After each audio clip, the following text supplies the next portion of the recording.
America के नए राष्ट्रपति डोनाल्ड ट्रंप के लिए सबसे बड़ा चैलेंज और खतरा रूस नहीं बल्कि ईरान बन चुका है। 13 घंटे पहले दावोस में AIEA के प्रमुख राफेल मारियानो ग्रासी ने दावा किया है कि ईरान ने बहुत अधिक मात्रा में हाई क्वालिटी का यूरेनियम जमा कर लिया है। IAEA राफेल ग्रासी का दावा है ईरान परमाणु हथियार बनाने के बहुत बहुत करीब है। इस खुलासे के बाद से अमेरिका और इजराइल की नींद हराम हो गई है। जरा देखिए ईरान के परमाणु हमले को लेकर क्या तैयारियां चल रही है। यूक्रेन युद्ध के कारण अब अमेरिका के सामने एक नई तरह की मुसीबत आ गई है। अमेरिका ने आशंका जताई है कि ईरान की ओर से रूस को बैलिस्टिक मिसाइलें दी गई है और इसके बदले में रूस ने न्यूक्लियर सीक्रेट साझा किया है।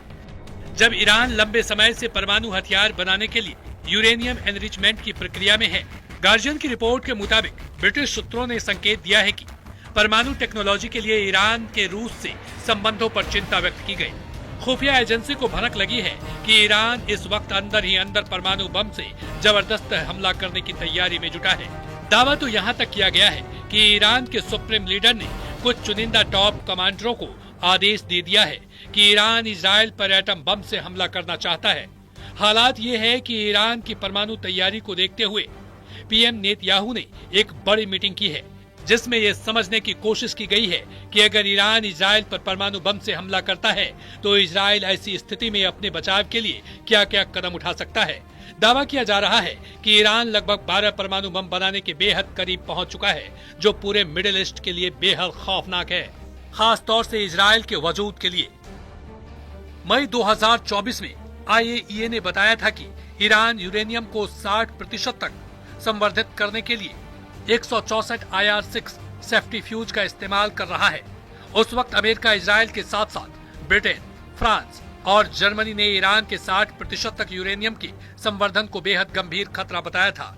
इसी साल जनवरी 2025 में संयुक्त राष्ट्र के हथियार पर्यवेक्षकों ने चेतावनी दी थी कि ईरान के पास 12 परमाणु बनाने के लिए पर्याप्त मात्रा में यूरेनियम मौजूद है, जबकि ब्रिटिश मीडिया पोर्टल मिरर की रिपोर्ट में अमेरिकी भौतिक वैज्ञानिक और हथियार विशेषज्ञ डेविड अल्ब्राइट के हवाले से बताया है कि ईरान ने यूरेनियम का 90% से अधिक संवर्धन कर लिया है। अल्ब्राइट ने कहा कि अब ये एक सच्चाई है कि ईरान के वैज्ञानिकों के पास पृथ्वी पर प्रलय लाने वाले हथियार बनाने की जानकारी है। इजराइल के राष्ट्रपति इसहाक हर्जन ने कहा कि ट्रंप ने शपथ ली, मैं उन्हें तहे दिल से बधाई देता हूँ। मुझे लगता है कि यह बहुत निकट भविष्य में उनके एजेंडे पर एक मुख्य मुद्दा होगा और इस पर इजराइल और बाकी क्षेत्र के बीच अमेरिकी प्रशासन के साथ विचार विमर्श करना होगा। एक बात तो स्पष्ट होनी चाहिए, ईरान के पास परमाणु क्षमता नहीं हो सकती, और दूसरी बात, ईरान को अपने प्रॉक्सी और इस तरह की बुराई की धुरी को रोकना होगा जिसने इतना बड़ा दर्द दिया है। इधर ईरान के परमाणु हथियारों को लेकर जो दावे अब किए गए हैं वो हैरान करने वाले हैं। अगर मिडिल ईस्ट में सीधा युद्ध हुआ तो अमेरिका और इजराइल पर यह युद्ध बहुत भारी पड़ेगा।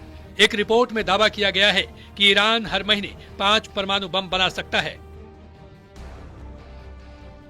हम आपको बता दें, हाल ही में अंतर्राष्ट्रीय विशेषज्ञों ने चेतावनी दी थी कि ईरान अपने परमाणु संवर्धन की क्षमता को 3 से 4 गुना अधिक बढ़ाने जा रहा है।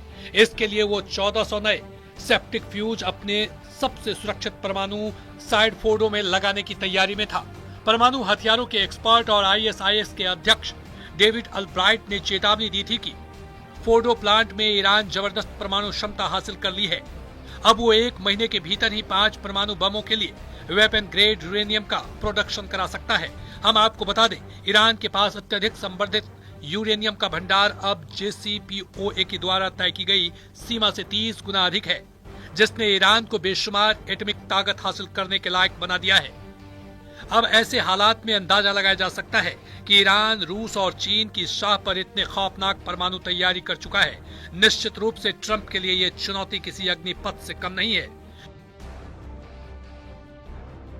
बता दें कि ईरान में 2015 में अमेरिका और अन्य पश्चिमी देशों के साथ प्रतिबंधों से राहत के बदले में परमाणु हथियार न बनाने की डील की थी। 2018 में तत्कालीन राष्ट्रपति डोनाल्ड ट्रंप ने इस समझौते को तोड़ दिया। पिछले कई महीनों से ऐसी खबरें आ रही है कि पश्चिमी देशों को चिंता है कि ईरान परमाणु हथियार बनाने के करीब है। रूसी राष्ट्रपति पुतिन की ओर से यूक्रेन पर हमला करने के तुरंत बाद ईरान ने रूस को ड्रोन की आपूर्ति शुरू कर दी। ईरान आज के समय रूस के हथियारों का कारखाना बन गया है। रूस और ईरान ऐतिहासिक रूप से सहयोगी नहीं है, लेकिन पश्चिमी विरोधी होने के कारण साथ आ गए हैं। अब ऐसे में ट्रंप के लिए ईरान से निपटना चुनौती से कम नहीं है।